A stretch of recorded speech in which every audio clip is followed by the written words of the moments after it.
Then coming on to mitosis. Mitosis क्या है? Mitosis एक ऐसा प्रोसेस है जिसमें एक पेरेंट सेल यानी एक सेल डिवाइड करता है इनटू टू डॉटर सेल्स, और वो डॉटर सेल्स होती हैं जेनेटिकली आइडेंटिकल, यानी कि सेम नंबर ऑफ क्रोमोसोम्स है, सेम चीजें हैं, सब कुछ एक जैसी है। ठीक है। अब माइटोसिस की हम स्टेजेस पर आते हैं, बिकॉज हमने इससे पहले का जो पार्ट था माइटोसिस का वो तो हम पढ़ लिया है, तो अब इसकी स्टेजेस पे अच्छा, कैरियोकाइनेसिस एक ऐसा प्रोसेस है, कैरियोकाइनेसिस कोई स्टेज नहीं है माइटोसिस की, स्टेजेस आगे आएंगी जिसमें ये प्रोफेज मेटाफेज वगैरह लिखे हैं।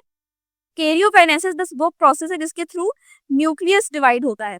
ठीक है, process of nuclear division during cell division where nucleus of a cell divides to form nuclei, इसलिए इसको कैरियोकाइनेसिस कहते हैं। और कैरियोकाइनेसिस ही बेसिकली आगे 4 फेजेस में डिवाइड होता है कि किस तरह से न्यूक्लियस डिवाइड हुआ, किस तरह से सेल का सब कुछ हुआ। ठीक है। अब फर्स्ट फेज इसका है प्रोफेज। प्रोफेज में क्या होगा? अच्छा, इसको ना आप याद रखने के लिए, बिकॉज 4 फेजेस हैं तो इसकी एक ये बनती है, एक्रोनिम होता है पी मैट। आप लोग अगर पी मैट से याद रख लोगे तो ज्यादा आसानी से आपको सारे फेजेस याद हो जाएंगे, बिकॉज ऐसा नहीं हो सकता कि आप पहले प्रोफेज के बाद टेलोफेज या एनोफेज लिखते हैं फिर मेटाफेज आए। ये याद आपको एक ही सीक्वेंस में करना है कि पहले प्रोफेज हुआ, फिर मेटाफेज, फिर एनाफेज एंड फिर टीलोफेज। सही है। प्रोफेज में क्या होता है कि क्रोमैटिन कंडेंस होता है, यानी पहले ये सब चीजें ना बहुत ही यूं लूज वगैरह पड़ी थी, ऐसे पड़ा था सब कुछ। ये कंडेंस होकर टाइटली कॉइल्ड क्रोमोसोम्स बन जाते हैं। इस तरह से क्रोमैटिड बन जाता है, इससे एक ये क्रोमैटिड बना, एक दूसरा क्रोमैटिड बना। ठीक है। इस तरह से पूरा प्रोसेस होता है और स्पिंडल अपैरेटस बन जाता है। Spindle apparatus forms the nucleolus and nuclear envelopes disappear. Is it clear? तो या ये होता है। All these steps in grow phase are essential for the next phases to go smoothly as the cell is well prepared for division. All right. और सबसे important बात, हमने इस चैप्टर की ग्रेन टेस्ट का जो प्रैक्टिस टेस्ट है उसका लिंक हमने डिस्क्रिप्शन में डाल दिया है। आप डिस्क्रिप्शन में जाकर ये ऊपर पहला लिंक है प्रैक्टिस ग्रेन टेस्ट को, यहाँ पे जाएं और सॉल्व करें और प्रैक्टिस करें। यहाँ से आपने अगर प्रैक्टिस कर ली, आपके एग्जाम्स के अंदर एमसीक्यूज के अंदर 100% मार्क्स गारंटेड है। उसके अलावा अगर आपको हमारे फ्री नोट्स चाहिए, lecture, guest papers, model papers चाहिए, तो इस पहली वाली लिंक पे क्लिक करके आप हमारे चैनल को ज्वाइन हो जाए और दूसरी वाली लिंक को क्लिक करके आप हमारा व्हाट्सएप ग्रुप है इम्पोर्टेंट प्रीमियम, उसको ज्वाइन हो जाएं। ठीक है।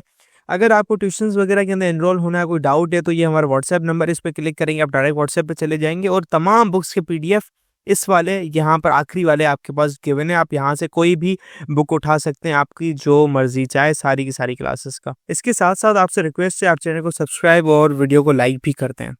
प्रो फेज पहला फेज है जिसमें क्या होता है कि आपका जो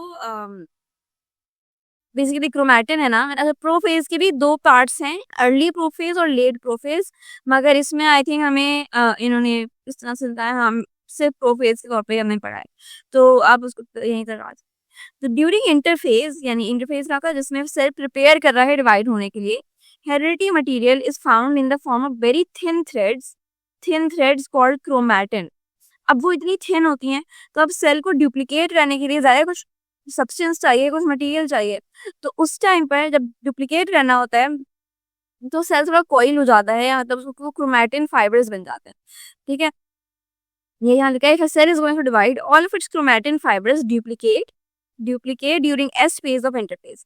prophase is the longest phase. अच्छा, ये चीज एमसीक्यूज में आ सकती है या कहीं भी क्वेश्चंस में आ सकती है कि आपके पास जो लॉन्गेस्ट फेज है वो कौन सा है, तो ये आप याद रखिएगा कि प्रो फेज जो है वो लॉन्गेस्ट होता है, बिकॉज इसमें early middle and let stages भी होते हैं, लेकिन अभी हम एक ही प्रॉपर प्रो फेज को पढ़ेंगे लेकर, तो उसमें आप याद रखो कि लॉन्गेस्ट फेज है।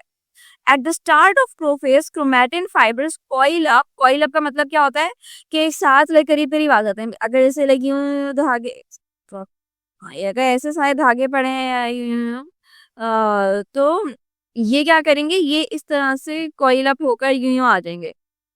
जैसे हम कहते हैं ना कि धागे धागे बहुत सारा ना गुच्छा बन जाना, वो चीज हो जाती है। Is that clear?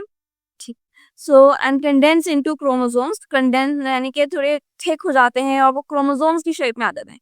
क्रोमोसोम्स की शेप मैंने लास्ट टाइम में ड्रॉ करके डिटेल में बताई थी, अभी मैं आपको बस जिक्र पे आ गया कि क्रोमोसोम्स किस तरह के थे। वो थोड़े से मतलब वही जो एक टिपिकल शेप होती है क्रोमोसोम की, जो एक्स लगा होता है वैसी, तो उस फॉर्म में आ जाते हैं क्रोमोसोम्स की फॉर्म में। कब? प्रोफेज की स्टार्ट में, at the start of prophase chromatin fibres coil up, यानी कि धागे का पूरा गुच्छा बन जाता है और कंडेंस हो जाते हैं in the form of chromosomes due to duplication duplication से क्या होता है, all chromosome consist of 2 chromatids, वरना एक क्रोमैटिड होती, अब 2 क्रोमैटिड्स हो चुकी हैं, क्यों? इस एस फेज की वजह से, सही है। The chromatids of each chromosome are attached to each other at centromere, ये बात भी हमने लास्ट क्लास में कर ली थी कि सेंट्रोमेयर उसका सेंटर पार्ट होता है जिससे 2 क्रोमैटिड्स जुड़े हुए हैं। Nucleolus disappears as its DNA is packed into chromosomes.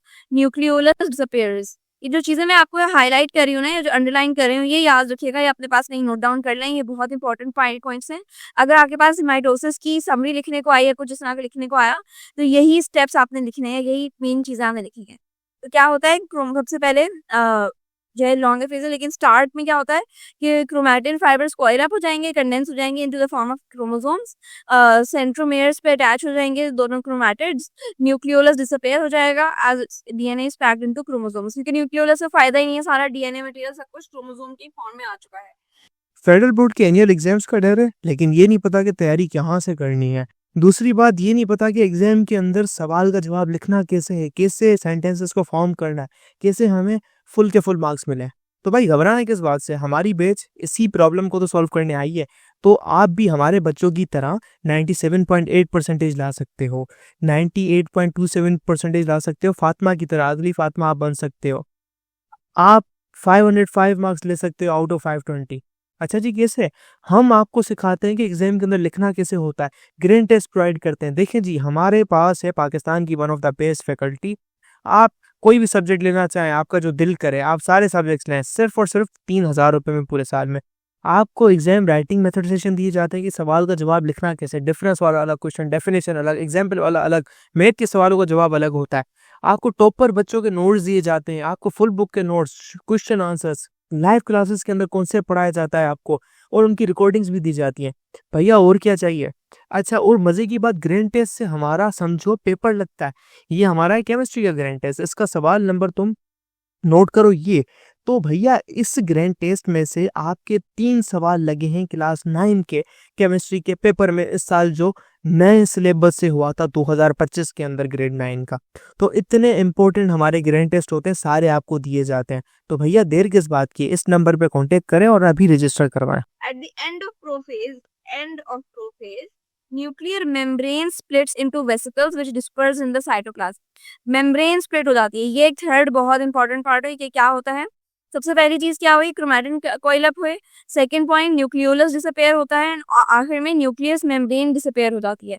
ये न्यूक्लियर मेम्ब्रेन स्प्लिट कर जाती है, मैंने वो हट जाती है, और स्पिंडल अपैरेटस इज फॉर्म्ड। ठीक है, ये 4 चीजें हो रही होती हैं प्रोफेज में, ये आपको याद रखना बहुत जरूरी है। ये मैं यहाँ पे इसके रखी हुई पॉइंट्स बना देते हैं, 1 2 3 एंड 4। सही है, ये चीजें 4 प्रोफेज में हो रही होती है। Is this clear everyone? अच्छा, अभी देखो यहाँ पे डायग्राम है ना, इसे बहुत अच्छे से, ये डुप्लीकेटेड क्रोमैटिन, ये पूरा क्रोमैटिन पड़ा हुआ है इस तरह से, बहुत ही धागों की फॉर्म में ना, इस तरह के बहुत सारे पड़े हुए। एंड अच्छा, अभी अगर मैं धागा कह रही हूँ उसको बहुत लिटरली मत लेरिएगा students, I am just saying it कि लाइक ये बिकॉज आपको इमेजिन करवाने के लिए ये किस तरह होते हैं, नॉट लाइक ये एक्चुअली कुछ इस तरह से पूरा कॉइल फुल पड़ो। आई एम सेइंग अगर ये इस तरह से बहुत सारी चीजें हैं, मतलब यूं है, तो इसको मैं सबसे क्लोजेस्ट एग्जाम्पल अगर दे सकती हूँ तो दैट इज ऑफ थ्रेड्स, क्योंकि थ्रेड लाइक स्ट्रक्चर्स होते हैं। और फिर उसके बाद जैसे ही वो स्टार्ट होता है तो वो इस फॉर्म में आ जाते हैं, अलग अलग से धागे रखे हुए हैं, या अलग अलग से क्रोमैटिड्स और क्रोमोसोम्स यूं साइड में आ जाते हैं, जो प्रोफेज में ये काम होता है। ठीक है, ये होता है अर्ली माइटोटिक स्पिंडल्स बन गए। फिर मेटाफेज आता है, मेटाफेज में क्या हो रहा है वो हम पढ़ते हैं। Chromosomes are aligned at the equator of spindles. Equator of spindles क्या है? अच्छा, हम देखते हैं, ये दोनों पार्ट्स जो हैं, ये दोनों डायग्राम्स, ये प्रोफेज की ही है, ये वाली भी, ये और ये दोनों प्रोफेज है, क्योंकि पहले क्या हुआ है, लाइन अप हुए एंड देन वो क्रोमोसोम्स बन गए। ये दोनों चीजें इस तरह से हो रही हैं। मेटाफेज में क्या होता है, ये अच्छा, इक्वेटर क्या होती है? आपने कभी अर्थ की इक्वेटर का बात सुनी होगा कि जो वर्ल्ड में इक्वेटर होता है, तो equator is the middle point ना, यूं एक इस तरह का एक स्ट्रेट पॉइंट होता है जहां पर सारी मतलब ग्रेविटी इक्वल होती है, और वो यूं अगर अर्थ है तो this middle point is the equator. तो वैसे ही सेल में इक्वेटर क्या होता है, मिडिल प्लेन आकर एक मिडिल पॉइंट आ जाए जहाँ पे सारी सब चीजें लाइन अप हो जाए। वैसे ही मेटाफेज में सारे क्रोमोसोम्स जो हैं, क्रोमोसोम्स बन चुके हैं प्रोफेज में, वो अलाइन कर जाते हैं, वो एक ही लाइन में आके खड़े हो जाते हैं। ऐसा लग रहा है ना, इस डायग्राम को आप देखेंगे ऐसा लग रहा है सब लाइन में खड़े बिठाए हुए हैं सारे क्रोमोसोम्स को। तो ये काम हो रहा होता है मेटाफेज में, कि वो इक्वेटर पर, इक्वेटर क्या है, middle part of the cell, उसमें आ जाते हैं और स्पिंडल फाइबर से अटैच हो जाते हैं। अच्छा, स्पिंडल फाइबर्स, आप अगर यहाँ पे स्पिंडल अपैरेटस याद हो तो ये अगर इस तरह की स्पिंडल अपैरेटस की पूरी पूरी क्यों लंबे चल रहे हैं, लाइक स्पिंडल फाइबर्स पूरे यहाँ से भी निकल रहे हैं, वहां से भी निकल रहे हैं, और यूं बीच में से यहाँ पे ये डायग्राम अगर आप देखें ना, ये मेटाफेज की ही डायग्राम ऑलमोस्ट बनी हुई है, कि ये सेंट्रोमेयर बीच में इक्वेटर पर आकर अटैच हो जाते हैं स्पिंडल फाइबर्स, किससे, क्रोमोसोम के सेंट्रोमेयर से। ठीक है, मेटाफेज में यूं आकर लाइन अप हो गए। फिर एनाफेज आता है। अच्छा, two spindle fibres one from each pole are attached to the centromere of the chromosomes, वही बात जो मैंने अभी बताई। एनाफेज में क्या होता है, एनाफेज अगर आप डायग्राम देखो तो क्या लग रहा है कि आधे आधे इधर जा रहे हैं, आधे क्रोमोसोम्स इधर जा रहे हैं, आधे इधर जा रहे हैं। मतलब बीच में से, अगर वही जो बात हमने सुनी थी ना, कि अगर ये इस तरह से एक क्रोमोसोम है, तो अगर बीच में से यूं डिवाइड हो जाए उसमें एनाफेज में, तो यही होगा कि ऊपर में एक पार्ट चला गया और नीचे एक पार्ट यूं आ गया। तो वैसे ही यहाँ पर डायग्राम से नजर आ रहा है anaphase. Spindle fibres pull the centromeres, pull, क्या पुल का मतलब होता है खींचते हैं अपनी तरफ, pull the centromere which splits and chromatids are separated from each other, दोनों क्रोमैटिड्स अलग अलग हो गए, अलग स्प्लिट हो गए from each other. Individual chromatids are pulled until they reach their respective poles, वो तब तक खींचते रहते हैं जब तक कि अपने अपने पोल्स पे ना आ जाए। पोल्स कहाँ है, ये एक पोल है और ये एक पोल है, ठीक है, ये पोल्स की तरफ ला रहे होते हैं। फिर टीलो फेज आता है, which is the last phase. मैं क्वेश्चंस आप लोगों के इसके बाद लूंगी, अगर कोई क्वेश्चन है तो प्लीज चैट बॉक्स में लिखिएगा।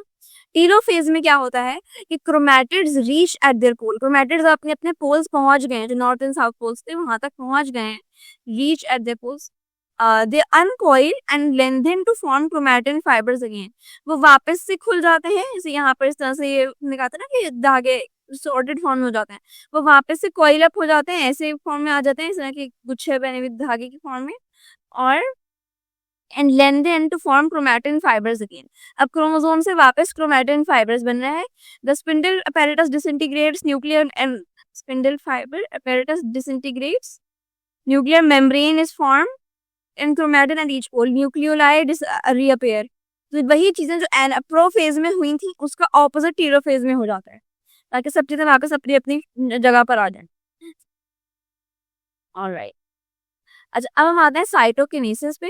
अभी ऊपर हमने जो देखा था नाम, वो क्या था, कैरियोकाइनेसिस। कैरियोकाइनेसिस क्या था, न्यूक्लियर डिवीजन, कि न्यूक्लियस में डिवाइड हो। साइटोकिनेसिस क्या है, जिसमें पेरेंट सेल, अब पूरा सेल जो है वो दो में डिवाइड हो और वो सारा मतलब दो डॉटर सेल्स बन जाए। यहाँ पर जो बात हो रही थी ये कैरियोकाइनेसिस था, सही है, कंफ्यूज नहीं होइएगा, ये मैंने पूरे सेल की तरह से आपको समझाया है, मगर अभी ये बात यहाँ पर, ये जो पूरी डायग्राम चल रही है ये सिर्फ न्यूक्लियस को लेकर चल रही है। अगर ये पूरा सेल इस तरह से डिवाइड होगा, देखो ये क्या है, अभी अगर हाँ इसी को ही लेकर चलें, यही डायग्राम अगर फॉर एग्जांपल यहाँ पर आ गई है, तो ये वाले न्यूक्लियस दो यहाँ पर हैं, अलग अलग न्यूक्लियस बन गए। अब उनके आसपास पूरा सेल के ऑर्गेनेल्स वगैरह भी सब हैं, उनके बाद जब वो डिवाइड होकर दो प्रॉपर अलग सेल्स बनेंगे, तो वो उस चीज को हम कहते हैं साइटोकाइनेसिस। ठीक है, कि सेल पूरे दो डिवाइड हो रहे हैं। Alright, the division of cytoplasm which results in the formation of two daughter cells. इसमें साइटोप्लाज्म भी डिवाइड होके दो में अलग अलग डिवाइड हो जाता है, मतलब दो अलग सेल्स बन गए, तो ऐसा नहीं है कि सारा साइटोप्लाज्म एक ही सेल के पास रह जाएगा, एक ही या एक में नहीं आएगा, वो पूरा ये एक न्यूक्लियस दो डिवाइड हो चुके हैं, तो आपस के साइट के जितने साइटोप्लाज्म है, एंडोप्लाज्म, रेटिकुलम वगैरह, वो सभी डिवाइड होकर अलग अलग पार्ट्स में चले जाए। तो इज साइटोप्लाज्म की डिवीजन जिसमें दो डॉटर सेल्स बनती हैं। It starts with telophase is in progress. हाँ, जब ये टीलोफेज अपनी प्रोग्रेस में होता है तब ये होता है, इसलिए मैंने आपको इसके आगे एरो बनाकर दिखाया। The pattern of cytokinesis is different in animal and plant cell. अच्छा, ये बात है जिसकी वजह से एनिमल और प्लांट सेल में डिफरेंस आता है। अब हम वो बात पढ़ते हैं कि क्यों प्लांट सेल में सेल डिवीजन मुश्किल है, क्यों प्लांट सेल में स्पिंडल अपैरेटस नहीं होते। तो प्लांट सेल्स में साइटोकाइनेसिस किस तरह होती है कि बीच में खुद ही से एक पार्टीशन बनना शुरू हो जाता है। ये सेल था, न्यूक्लियस डिवाइड हो गया, ठीक है, और बीच में ये अगर आप देख रहे हो हल्की सी वॉल सी नजर आ रही है, पार्टीशन, ये खुद ही आना शुरू हो जाता है और ये सेल इस तरह से पूरी डिवाइड हो जाता है और अलग अलग अपने पार्ट्स में हो जाता है। वहां पर सेल वॉल बिकॉज डिवाइड नहीं होती, बीच में पार्टीशन बन के सेल वॉल हाफ हो जाती है। Is this clear? अभी पढ़ के सुनाते हैं तो आपको समझ में आएगा। Cell membrane in animal cell begins to navigate vaginate in the equator region. As a result, a cleavage furrow is formed which continues to grow inward. ये जो चीज़ है ना, इसको हम कहते हैं cleavage furrow, कि वो दो पार्ट्स में यूं डिवाइड हो रही है, जो बी की शेप में आ रहा है इस तरह से, ये cleavage furrow है। तो इस तरह से अब ये जब दो पार्ट्स में डिवाइड हो जाएगा तो दो सेल्स बन जाएंगे, ठीक है। Cell membranes in the furrow finally join up and separate the two daughter cells. वैसे ही सेल दो सेल्स मतलब in a plant cell में क्या हो रहा है, spindle fibers in the equator region form a structure called फ्रैग्मोप्लास्ट, ठीक है। वहां पे क्या होता है, सेंट्रियोल्स नहीं होते, लेकिन वहाँ स्पिंडल फाइबर्स जो है वो स्ट्रक्चर बनाते हैं, जिसको कहते हैं फ्रैग्मोप्लास्ट, which is this, यही चीज जिसको हम कहते हैं phragmoplast. Golgi apparatus forms vesicles which appear in the center of fragmoplast initially and then grow at equatorial plane. Basically क्या होता है, गोल्जी apparatus का काम था प्रोटीन्स को पैकेज करना, प्रोटीन्स को रिलीज करना, वो सारे काम ना। गोल्जी apparatus क्या करेगा कि उसने वेसिकल्स बनाए, जो कि वेसिकल्स अब बीच में यहाँ पे लाइन अप कर जाएंगे, और वो जो इस जगह पे फ्रैग्मोप्लास्ट बनेगा in centre of phragmoplast initially and then grow at equatorial plane. वो फिर अलग करके इक्वेटोरियल प्लेन, अगेन वही बात हुई, मिडिल में एक इक्वेटर आना, बीच में एक मिडिल लाइन आना, that is equatorial plane. The content in these vesicles from form middle lamella and the primary walls of daughter cells. अभी जो वेसिकल्स थे जो प्रोटीन्स लेकर आते हैं, पैकेज करके लाते हैं, वो क्या बना रहे हैं, वो मिडिल लेमेला बना रहे हैं। मिडिल लेमेला याद है ना, सेल वॉल में पढ़ा था, जब सेल का चैप्टर पढ़े थे, लास्ट चैप्टर जो था उसमें मिडिल लेमेला थी, दो सेल्स के बीच का पार्ट जो ना स्टिकी सी सब्सटेंस होता है, और प्राइमरी वॉल होती है जो सीमेंट जैसी होती है, ऐसी चीजें होती है। तो गोल्जी apparatus ये चीजें पैकेज करके लाया है, और जब वो इक्वेटोरियल प्लेन पे फ्रैग्मोप्लास्ट वाली जगह पर इतनी सारी वेसिकल्स आके खड़ी हो जाती हैं, तो वो वेसिकल्स जब निकलती हैं, उनके अंदर से जो कंटेंट निकलता है वो क्या होता है, वो मिडिल लमेला बनाने के लिए जरूरत होती है, और प्राइमरी सेल वॉल। तो अब ये जब यहाँ से सारी चीजें निकलेंगी और मतलब वॉल बनना शुरू होगी, तो ये ही सेल वॉल्स बीच में दो न्यूक्लियस के बीच में एक सेल वॉल बनना शुरू हो जाती है, ठीक है। ऐसा नहीं होता कि सेल वॉल डिवाइड हो गया, हटेगी, फिर नए सेल्स डिवाइड हो, जैसे कि यहाँ पे एनिमल सेल्स में होता है। प्लांट सेल में क्या होता है, बीच में एक सेल प्लेट बन जाती है। क्यों, कैसे, कि वहां पर वेसिकल्स जो हैं वो मिडिल लेमेला और प्राइमरी वॉल सेल वॉल बनाना शुरू कर देते हैं, और जैसे ही सेल वॉल कंप्लीट होती है बनना, सेल दो में खुद ही डिवाइड हो जाता है।